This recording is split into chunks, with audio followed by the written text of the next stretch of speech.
Europe 1. 11h30, 13h. Christine Kelly et vous. Bonjour à tous, bienvenue à Europe 1. Si vous nous rejoignez à l'instant, nous sommes ensemble jusqu'à 13h avec Gabrielle Cluzel, 2 jours après son anniversaire. Bonjour Christine, merci 350 jours avant le prochain anniversaire. J'ai pu constater qu'il y avait beaucoup d'auditeurs sur Europe 1, qu'est-ce que j'ai reçu plein de messages. Ah, vous les méritez, vous les méritez. Et n'oubliez pas que dans la matinée, au cours de l'émission, on fera gagner le t-shirt Gabrielle. Ah oui. À 5 auditeurs d'Europe 1 dans un instant. En tout cas, en régie, Fabrice Lafitte, Alexandre Omar, William Torzek, au standard Shannon, Rosa, prête à vous accueillir au 01 80 20 39 21. Un sondage devrait être publié aujourd'hui, un sondage qui secoue déjà à la présidentielle, un sondage IFOP qui donne Jordan Bardella et Jean-Luc Mélenchon au second tour. Deux visions radicalement opposées de la France. Le centre et la droite traditionnelle seraient relégués loin derrière. Simple photographie ou basculement politique que vous inspire ce sondage à paraître IFOP aujourd'hui. Appelez-nous au standard d'Europe 1. 01 80 20 39 21 le numéro est non surtaxé. À 12h10, un témoignage exclusif. Jean Bexon, journaliste pour Boulevard Voltaire, sera en studio avec nous pour raconter minute par minute le drame qui a coûté la vie à Quentin Derenque. La vérité sur les faits, un récit précis, factuel, à l'heure où certains tentent déjà de réécrire les faits et de brouiller la vérité. La vérité, c'est que ce que réclament les parents de Quentin. Vous entendrez l'appel de l'avocat de sa famille. Ah oui, et puis à 12h30 sur Europe 1, nous recevons Manon Ciarezec, avocate, et Thierry Froment, ancien magistrat, pour leur livre qui sort demain, L'Empire invisible, au cœur des mécanismes de l'islamisme radical, publié aux éditions Hors Cadre. Dans ce livre, les deux auteurs décrivent ce qu'ils appellent un empire invisible, l'influence progressive de l'islamisme radical dans la société française, de l'école aux réseaux sociaux et les défis que cela pose à la République. On ne pourra pas dire qu'on n'aura pas été averti. Avec vous réagissez 01 80 20 39 21. Le numéro est non surtaxé. 11h35. Vous écoutez Christine Kelly. Bienvenue sur Europe 1. 11h30, 13h. Christine Kelly sur Europe 1.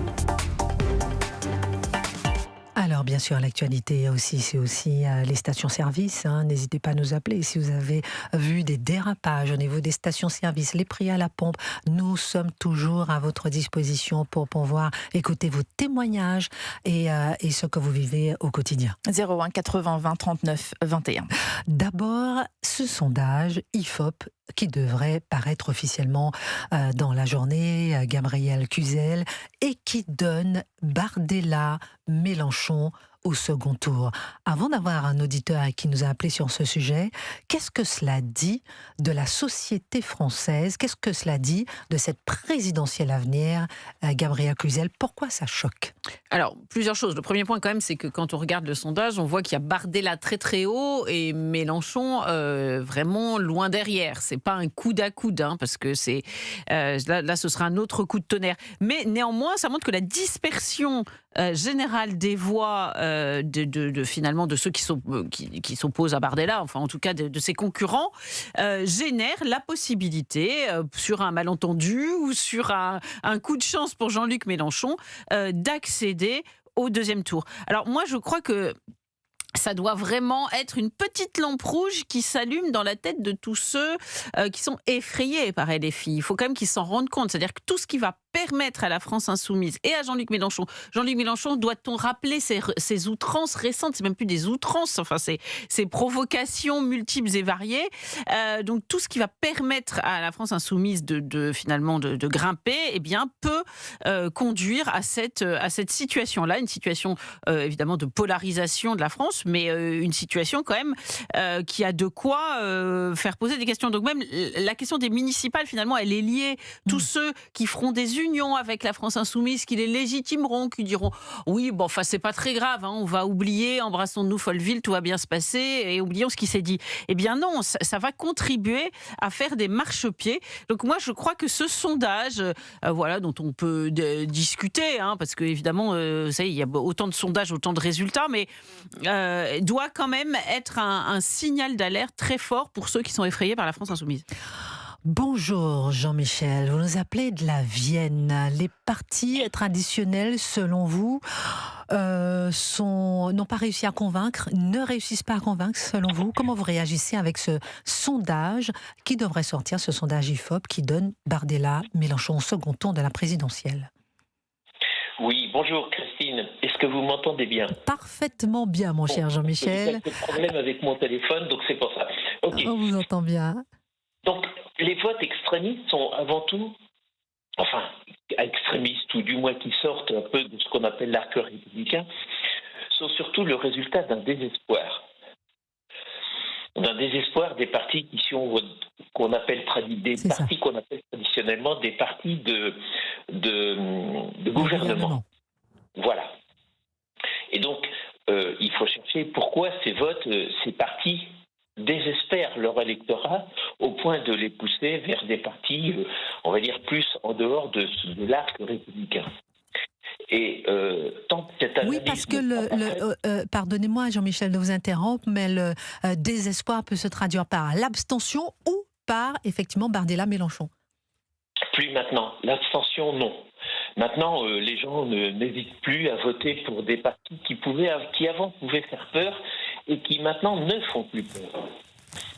Et donc c'est pour ça que ces votes de désespoir précipitent les électeurs dans ces extrémités-là. En 1981, ça finit par dater, mais quand les gens n'étaient pas contents de Giscard, ils ont voté pour Mitterrand. C'est-à-dire quand ils ont quitté le parti qui était à l'époque l'UDF, ils sont partis vers Mitterrand. Quand en 86, les électeurs socialistes ont été déçus, c'est-à-dire les électeurs de gauche ont été déçus du socialisme, ils sont revenus vers le RPR et Jacques Chirac. Vous êtes en train de nous dire que les électeurs ont tout essayé? C'est un peu ça, oui. C'est un peu ça, et depuis longtemps. Et finalement, la grande bascule, on va dire, c'est en 2002, quand...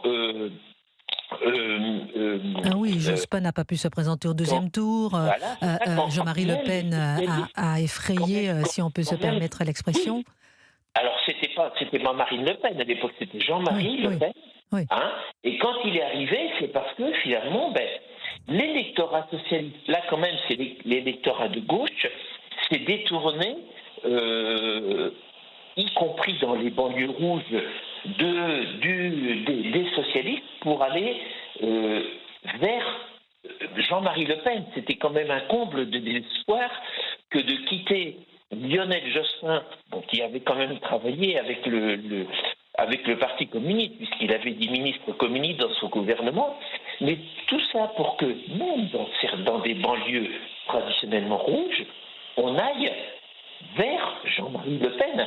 C'était comme le comble de la culture du désespoir, de la culture au sens de cultiver le désespoir. Et aujourd'hui, mon cher Jean-Michel, aujourd'hui, on a l'impression que c'est à la fois ce que vous dites, la culture du désespoir, où on se dit on a tout essayé, même l'abstention, et qu'on va essayer peut-être ces partis, le Rassemblement National et LFI, et en même temps, c'est la culture aussi de l'adhésion, parce que j'ai l'impression qu'on a passé un cap aussi, qu'on n'est plus tellement dans on vote par dépit, mais on vote aussi par adhésion pour ces partis. Je ne sais pas ce que vous en pensez, Jean-Michel. Ensuite, on prendra Isabelle qui nous appelle de Corse. Vous n'avez pas tout à fait tort.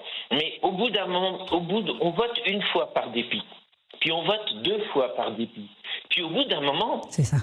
On est obligé de trouver des raisons, et c'est là que vous avez raison, on est obligé de trouver des raisons à un vote qu'on aurait, dans le temps, considéré comme pas vraiment raisonnable. Donc, à force de cultiver le dépit, on cultive ce que certains appelleraient le pire, c'est-à-dire l'extrême droite d'un côté et l'extrême gauche de l'autre. Merci beaucoup à Jean-Michel de nous avoir appelé de la Vienne. Merci infiniment d'avoir partagé avec nous votre regard sur ce sondage IFOP qui doit paraître aujourd'hui, qui donne Jordan Bardella, Jean-Luc Mélenchon au second tour de la présidentielle. On marque une pause et on a Isabelle qui nous appelle parce que ce sondage interpelle. Ce sondage dit beaucoup de choses de notre France. Ce sondage dit beaucoup de choses de ce qui se passe aujourd'hui. Ce sondage reflète peut-être effectivement la France d'aujourd'hui. Dites-nous ce que vous en pensez. Au 01 80 20 39 21, le numéro du standard d'Europe 1 est non surtaxé. Il est 11h42, vous êtes bien sur Europe 1 et avec Christine Kelly, la suite dans un instant. À tout de suite.